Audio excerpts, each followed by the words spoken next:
Thank you very much. My fellow Americans, good evening. Let me begin by congratulating the team at NASA and our brave astronauts on the successful launch of Artemis II. It was quite something. It will be traveling further than any manned rocket has ever flown and will very substantially pass the moon, go around it, and come back home from a distance that has never been done before. It's amazing. They are on the way, and God bless them. These are brave people. We want to God bless those 4 unbelievable astronauts. As we speak this evening, it's been just 1 month since the United States military began Operation Epic Fury, targeting the world's #1 state sponsor of terror, Iran. In these past 4 weeks, our armed forces have delivered swift, decisive, overwhelming victories on the battlefield, victories like few people have ever seen before. Tonight, Iran's Navy is gone. Their Air Force is in ruins. Their leaders, most of them terrorist regime they led, are now dead. Their command and control of the Islamic Revolutionary Guard Corps is being decimated as we speak. Their ability to launch missiles and drones is dramatically curtailed, and their weapons, factories, and rocket launchers are being blown to pieces. Very few of them left. Never in the history of warfare has an enemy suffered such clear and devastating large-scale losses in a matter of weeks. Our enemies are losing in America, as it has been for 5 years under my presidency, is winning, and now winning bigger than ever before. Before discussing this current situation, I also want to thank our troops for the masterful job they did in taking the country of Venezuela in a matter of minutes. That hit was quick, lethal, violent, and respected by everyone all over the world. After rebuilding our military during my first term, we have by far the strongest military anywhere in the world. And now we're working along with Venezuela and are, in a true sense, joint venture partners. We're getting along incredibly well in the production and sale of massive amounts of oil and gas, the second largest reserves on earth after the United States of America. We're now totally independent of the Middle East, and yet we are there to help. We don't have to be there. We don't need their oil. We don't need anything they have, but we're there to help our allies. Tonight, I want to provide an update on the tremendous progress our warriors have made in Iran and discuss why Operation Epic Fury is necessary for the safety of America and the security of the free world. From the very first day I announced my campaign for president in 2015, I have vowed that I would never allow Iran to have a nuclear weapon. This fanatical regime has been chanting death to America, death to Israel for 47 years. Their proxies were behind the murder of 241 Americans in the Marine barracks bombing in Beirut, the slaughter of hundreds of our service members with roadside bombs. They were involved in the attack on the USS Cole, and they carried out the countless other heinous acts, including the just horrible, bloody atrocities of October 7th in Israel, something that most people have never seen anything like it. This murderous regime also recently killed 45,000 of their own people who were protesting in Iran. 45,000 dead. For these terrorists to have nuclear weapons would be an intolerable threat. The most violent and thuggish regime on earth would be free to carry out their campaigns of terror, coercion, conquest, and mass murder from behind a nuclear shield. I will never let that happen, and neither should any of our past presidents. This situation has been going on for 47 years and should have been handled long before I arrived in office. I did many things during my 2 terms in office to stop the quest for nuclear weapons by Iran. First, And perhaps most importantly, I killed General Qasem Soleimani in my first term. He was an evil genius, brilliant person, a horrible human being, however, the father of the roadside bomb. And he lived just horrible, what he did. Iran would have been perhaps in far better, stronger position. Had he lived, we would have had probably a different conversation tonight. But you know what? We'd still be winning and winning big. And then, very importantly, I terminated Barack Hussein Obama's Iran nuclear deal, a disaster. Obama gave them $1.7 billion in cash, green cash. Took it out of banks from Virginia, D.C., and Maryland, all the cash they had. He flew it by airplanes in an attempt to buy their respect and loyalty, but it didn't work. They laughed at our president and went on with their mission to have a nuclear bomb. His Iran deal would have led to a colossal arsenal of massive nuclear weapons for Iran, and they would have had them years ago, and they would have used them. It would have been a different world. There would have been no Middle East and no Israel right now, in my opinion, the opinion of a lot of great experts, had I not terminated that terrible deal. And I was so honored to do it. I was so proud to do it. It was so bad right from the beginning. Essentially, I did what no other president was willing to do. They made mistakes, and I am correcting them. My first preference was always the path of diplomacy, yet the regime continued their relentless quest for nuclear weapons and rejected every attempt at an agreement. For this reason, in June, I ordered a strike on Iran's key nuclear facilities, an Operation Midnight Hammer. Nobody's ever seen anything like it. Those beautiful B-2 bombers performed magnificently. We totally obliterated those nuclear sites. The regime then sought to rebuild their nuclear program at a totally different location, making clear they had no intention of abandoning their pursuit of nuclear weapons. They were also rapidly building a vast stockpile of conventional ballistic missiles and would soon have had missiles that could reach the American homeland, Europe, and virtually any other place on Earth. Iran's strategy was so obvious. They wanted to produce as many missiles as possible, and they did, with the longest range possible. And they had some weapons that nobody believed they had. We just learned that out. We took them out. We took them all out so that no one would really dare stop them. And their race for a nuclear bomb, a nuclear weapon like nobody's ever seen before. They were right at the doorstep. For years, everyone has said that Iran cannot have nuclear weapons, but in the end, those are just words if you're not willing to take action when the time comes. As I stated in my announcement of Operation Epic Fury, our objectives are very simple and clear. We are systematically dismantling the regime's ability to threaten America or project power outside of their borders.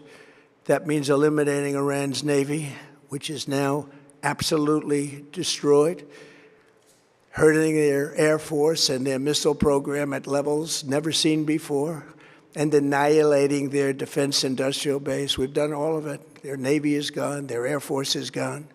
Their missiles are just about used up or beaten. Taken together, these actions will cripple Iran military, crush their ability to support terrorist proxies, and deny them the ability to build a nuclear bomb.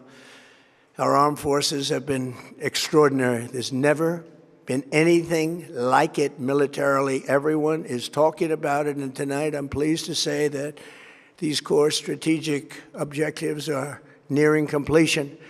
As we celebrate this progress, we think especially of the 13 American warriors who have laid down their lives in this fight to prevent our children from ever having to face a nuclear Iran. Twice this past month, I have traveled to Dover Air Force Base, and it's been something. I wanted to be with those heroes as they return to American soil, and I was with them and their families, their parents, their wives, their husbands. We salute them, and now we must honor them by completing the mission for which they gave their lives. And every single one of the people, their loved ones said, "Please, sir, please finish the job, every one of them. And we are going to finish the job, and we're going to finish it very fast. We're getting very close. I want to thank our allies in the Middle East, Israel, Saudi Arabia, Qatar, the UAE, Kuwait, and Bahrain. They've been great, and we will not let them get hurt or fail in any way, shape, or form. Many Americans have been concerned to see the recent rise in gasoline prices here at home. This short-term increase has been entirely the result of the Iranian regime launching deranged terror attacks against commercial oil tankers in neighboring countries that have nothing to do with the conflict. This is yet more proof that Iran can never be trusted with nuclear weapons. They will use them, and they will use them quickly. It would lead to decades of extortion, economic pain, and instability worse than we can ever imagine. The United States has never been better prepared economically to confront this threat. You all know that. We built the strongest economy in history. We're going through it right now, the strongest in history. In 1 year, we've taken a dead and crippled country. I hate to say that, but we were a dead and crippled country after the last administration and made it the hottest country anywhere in the world by far, with no inflation, record-setting investments coming into the United States, over $18 trillion, and the highest stock market ever, with 53 all-time record highs in just 1 year. It all positioned us to get rid of a cancer that has long simmered. It's known as the nuclear Iran, and they didn't know what was coming. They've never imagined it. Remember, because of our Drill Baby Drill program, America has plenty of gas. We have so much gas. Under my leadership, we are #1 producer of oil and gas on the planet, without even discussing the millions of barrels that we're getting from Venezuela. Because of the Trump administration's policies, we produce more oil and gas than Saudi Arabia and Russia combined. Think of that, Saudi Arabia and Russia combined. And that number will soon be substantially higher than that. There's no country like us anywhere in the world, and we're in great shape for the future. The United States imports almost no oil through the Hormuz Strait and won't be taking any in the future. We don't need it. We haven't needed it, and we don't need it. We've beaten and completely decimated Iran. They are decimated, both militarily and economically and in every other way. And the countries of the world that do receive oil through the Hormuz Strait must take care of that passage. They must cherish it. They must grab it and cherish it. They can do it easily. We will be helpful, but they should take the lead in protecting the oil that they so desperately depend on. So to those countries that can't get fuel, many of which refuse to get involved in the decapitation of Iran, we had to do it ourselves. I have a suggestion. #1, buy oil from the United States of America. We have plenty. We have so much. And #2, build up some delayed courage. Should have done it before. Should have done it with us, as we asked. Go to the Strait and just take it, protect it, use it for yourselves. Iran has been essentially decimated.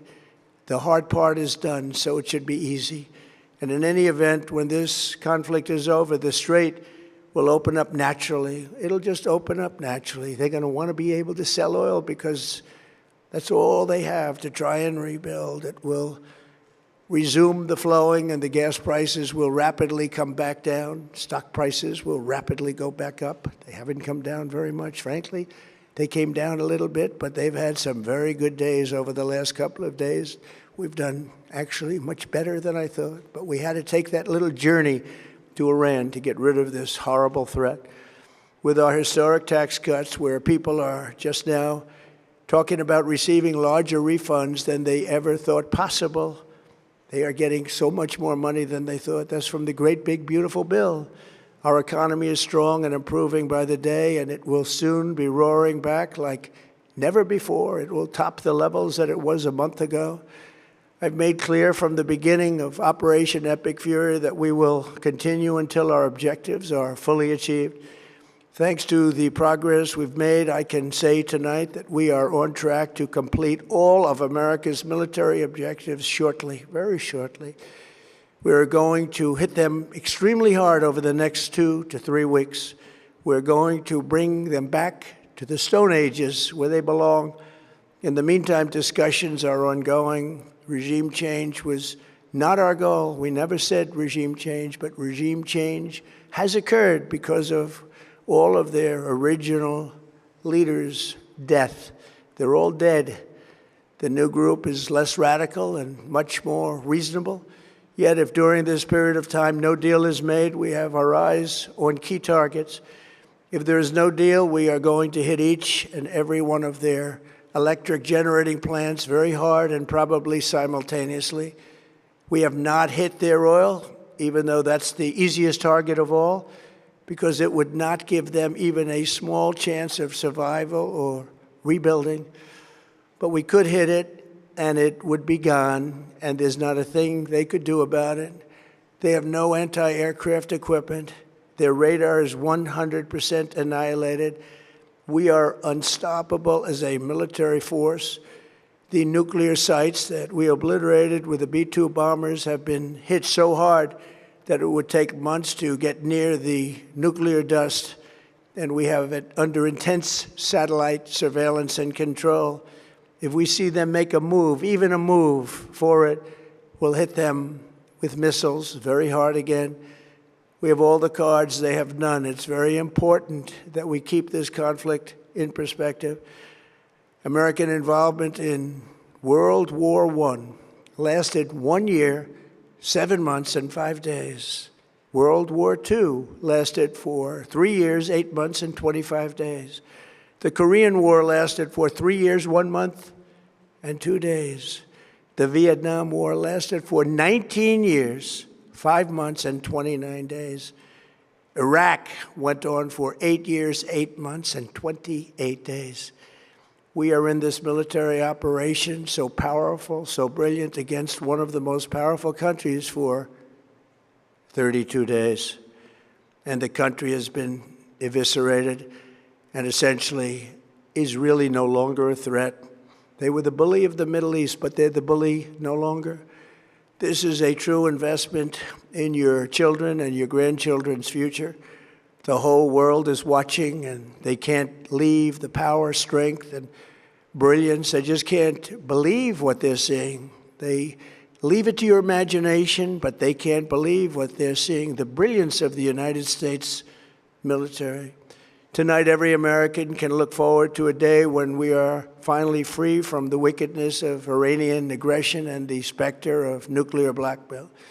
Because of the actions we have taken, we are on the cusp of ending Iran's sinister threat to America and the world. And I'll tell you, the world is watching. And when we do, when it's all over, the United States will be safer, stronger, more prosperous, and greater than it has ever been before.